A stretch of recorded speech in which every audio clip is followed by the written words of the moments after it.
भारत माता की। आज के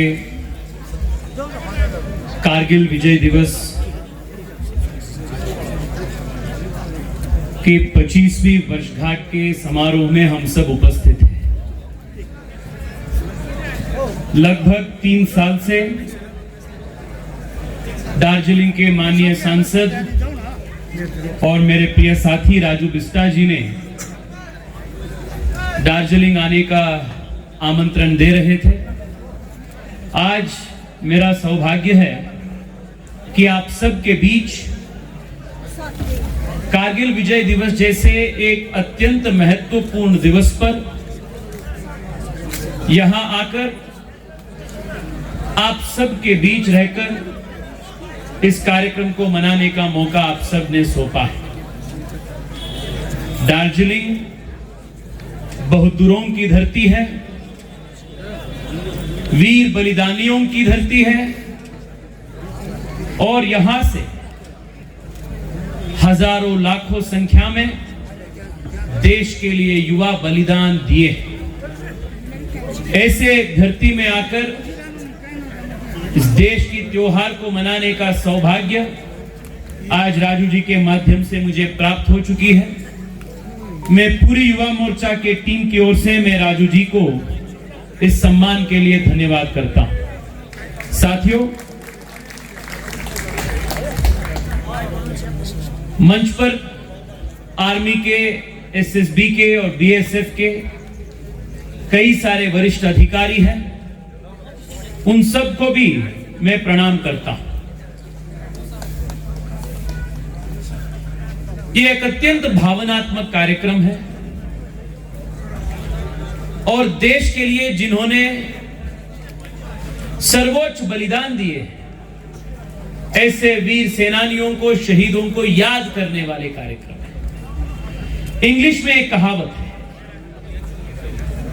soldiers do not die on the battlefield, they only become martyrs, but they die when a ungrateful society forgets them। इस कार्यक्रम के माध्यम से हम आज के जो जनरेशन है, और मैं देख रहा हूं आज के ऑडियंस में कई सारे ऐसे युवा हैं जो शायद कारगिल के युद्ध के समय में 2 साल के या 3 साल के उम्र के हुए हैं, और यहां ऐसे भी युवा हैं जो खास कारगिल युद्ध के समय में जन्मे भी नहीं थे। इस कार्यक्रम का उद्देश्य उन बलिदानियों को और उनके बलिदान को जीवित रखना, अमर रखना और उनसे हमेशा के लिए प्रेरणा लेना, यह इस कार्यक्रम का उद्देश्य है। और मैं आप सबको इतनी बड़ी संख्या में आकर इस कार्यक्रम को सफल करने के लिए और आने वाले पीढ़ी को कारगिल के विजय गाथा को बताने के लिए मैं दार्जिलिंग के आप सबको भी हृदय से बहुत बहुत अभिनंदन करता हूं इस यशस्वी कार्यक्रम को आयोजन करने के लिए। साथियों, राजू जी ने बताया कारगिल के युद्ध स्ट्रैटेजिकली भारत के लिए एक बहुत कठिन युद्ध था।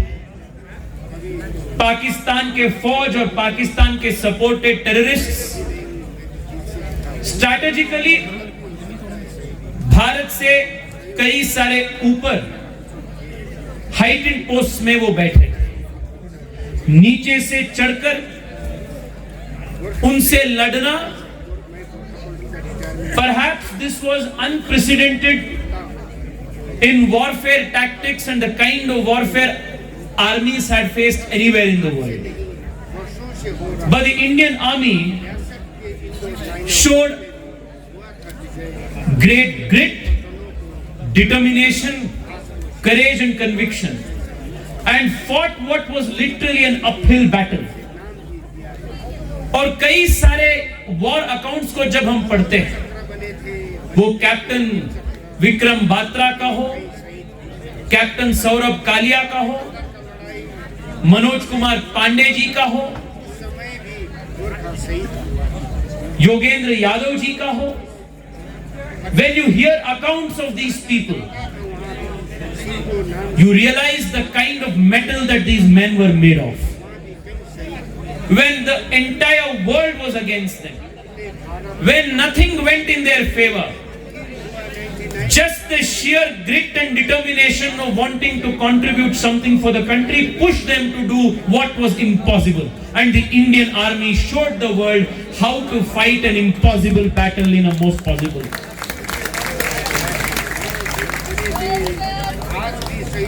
So the story of the Kargil war is the story of the grit, valor and courage of the Indian Army. इतना ही नहीं, कारगिल वॉर के जो गाथा है, ये भारत के सेना और पाकिस्तान के सेना के बीच के फर्क को भी दिखाता है। हम सब जानते हैं कैप्टन सौरभ कालिया को और उनके साथी प्रिजनर ऑफ वॉर जो उनको पकड़े गए थे, उनको पाकिस्तान आर्मी ने जिस प्रकार से टॉर्चर किए थे, unbelievable torture, the kind of violations that even the International Court of Justice took cognizance of. But when India took custody of the Pakistan prisoners of war, and when we captured their soldiers, and when we encountered their soldiers who were martyred, we gave them a burial with full military honors and treated the Pakistan war prisoners of war with all respect. कई सारे लोग आज भी बताते कि हम भी पाकिस्तान जैसे अपने साथियों को, अपने जवानों को किया था, वैसे हम भी करना चाहिए। पर तब के प्रधानमंत्री अटल बिहारी वाजपेयी जी ने उसको ठीक जवाब दिए थे कि दो देश के बीच का फर्क सिर्फ वो दो देश के इकोनॉमी से नहीं होता है, देश के साइज के ज्यादा नहीं होता है। दो देश के बीच के फर्क उस देश के ईमानदारी से और देश के संस्कार से होता है। भारत और पाकिस्तान के बीच का फर्क है। साथियों, पिछले 10 साल में नरेंद्र मोदी जी के नेतृत्व में भारत और भारत की फौज विश्व के सबसे ताकतवर फौजों में एक बना चुका है। The Indian army and the Indian armed forces today is one amongst the strongest forces in the world.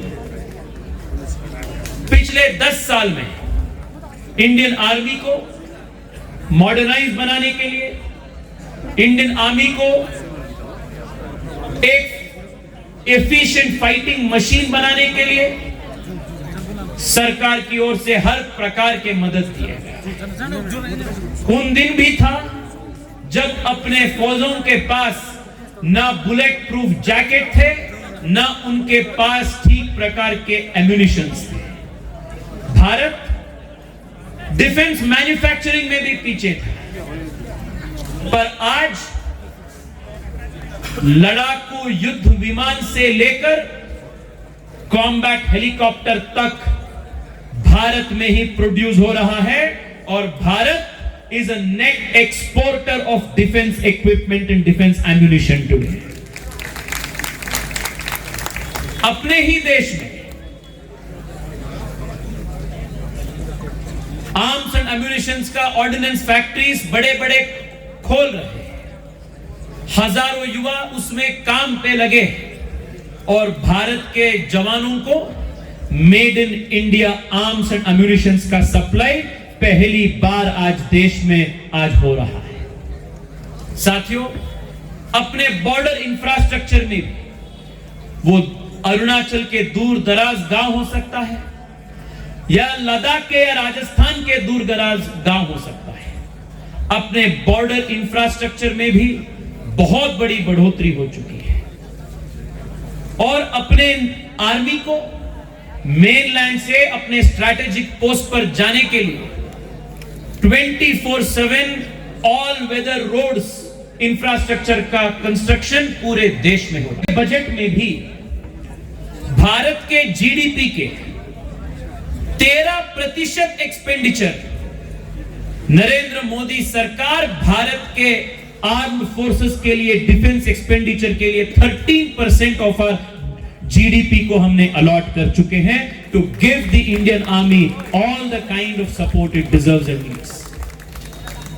साथियों, सिविलियंस होने के नाते हम सब के भी बहुत बड़े जिम्मेदारी होता है, और ये जिम्मेदारी मैं मानता हूं सबसे पहले शुरू होता है अपने आर्म्ड फोर्सेस को और अपने जवानों को इज्जत देने से। इस कार्यक्रम का भी ऑब्जेक्टिव यही है कि जो छोटे छोटे बच्चे स्कूल कॉलेज जाने वाले युवा इस कार्यक्रम में हैं, उनको अपने वीर सैनिकों का गाथा, उनके हिस्टोरिकल अकाउंट्स, उनके शौर्य बलिदान, इन सब के बारे में उनको बताएं। और हम जहां भी आर्मी के या यूनिफॉर्म फोर्सेस के जवानों को देखते हैं, we must as a sign of respect give them the salute for what they do for this nation। ये सिविलियंस होने के नाते हम सबके सबसे बड़ा एक संस्कार, एक सिविलाइजेशन के नाते, एक कल्चर के नाते होना चाहिए। आप सबको इस कार्यक्रम को आयोजित करने के लिए मैं फिर एक बार हृदय से धन्यवाद करता हूं, और जितने भी युवा यहां इस कार्यक्रम में उपस्थित हैं, मैं आप सबसे आज निवेदन करता हूं, जब कारगिल वॉर हुआ था मैं भी 7 साल के था। शायद इस ऑडियंस में कई सारे ऐसे युवा हैं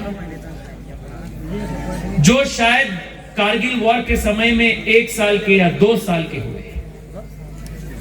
Kargil war was the first war that India fought which was documented and televised digitally। So Kargil war के और वहां के अकाउंट्स के कई सारे वीडियोस आपको आज भी YouTube में मिलता है। कैप्टन विक्रम बात्रा के जो फेमस इंटरव्यू जिसमें वो कहते हैं ए दिल मांगे मोर, वो आज भी YouTube में है। मैं यहां उपस्थित नौजवानों से मैं निवेदन करता हूं, हम रोज YouTube में, Instagram में घंटों हम बिताते हैं ऐसे रील्स देखते देखते, YouTube शॉर्ट्स देखते देखते। आज हम 10 मिनट कारगिल युद्ध के जो अपने हीरोज थे उनके बारे में आज जानने का प्रयास करेंगे। कैप्टन सौरभ कालिया का, मनोज कुमार पांडे का, विक्रम बात्रा के इंटरव्यूज को देखेंगे। वो भी हम जैसे नौजवान थे। Even they were all of 21, 22, 23 when they made their supreme sacrifice। उनको और आज के अपने युवाओं के बीच के एस्पिरेशंस में फर्क नहीं होते हैं, but there was something that made them very different from us। वो क्या था वो चीज, उसको आज हम संकल्प करेंगे। 10 मिनट के लिए हम ढूंढेंगे, उनके बारे में जानकारी प्राप्त करेंगे, और हम भी अपने लाइफ में 5% उन जैसे देश के काम करने के लिए आज हम रिजॉल्व करेंगे। संकल्प के लिए वही एक अच्छा कारगिल विजय दिवस का एक सच्ची श्रद्धांजलि के रूप में कार्यक्रम ऑब्जेक्टिव अचीव होगा। यही मैं आप सबसे निवेदन करता हूं। आर्मी में जो काम करते हैं, आर्मी में जो देश के सेवा करते हैं, उनको देश के लिए जीवन देने का, देश के लिए शहीद होने का एक मौका होता है। पर हम जैसे सिविलियंस को देश के लिए जीने का, देश के लिए अपने जीवन को खपाने का मौका मिलता है। हम उस संकल्प को लेकर, जैसे आर्मी के लोग देश के लिए सर्वोच्च त्याग करते हैं, सर्वोच्च प्राण देते हैं, बलिदान देते हैं, उनसे प्रेरणा लेकर हम अपने अपने जीवन में, भले हम स्कूल के टीचर हो सकता है, हम विद्यार्थी हो सकता है, हम पॉलिटिक्स में हो सकता है, या हम म्युनिसिपैलिटी में कुछ छोटे काम करते हो सकते हैं, पंचायत के चेयरमैन हो सकते हैं. In whatever field of work that we are in, let us resolve to work for the country, because Bharat needs us to stand up, because in 2047 we have to make this Bharat a Viksit Bharat, a Bharat that is the most prosperous and the most powerful nation of the world. इसी संकल्प के साथ में फिर एक बार यहाँ उपस्थित सभी आर्मी के ऑफिसर्स को, सभी जवानों को, सभी इस कार्यक्रम में उपस्थित बंधु भगिनी को और यहाँ उपस्थित युवा साथी को मैं फिर एक बार धन्यवाद करता हूँ. Thank you so much. Bharat माता की जय. वंदे मातरम.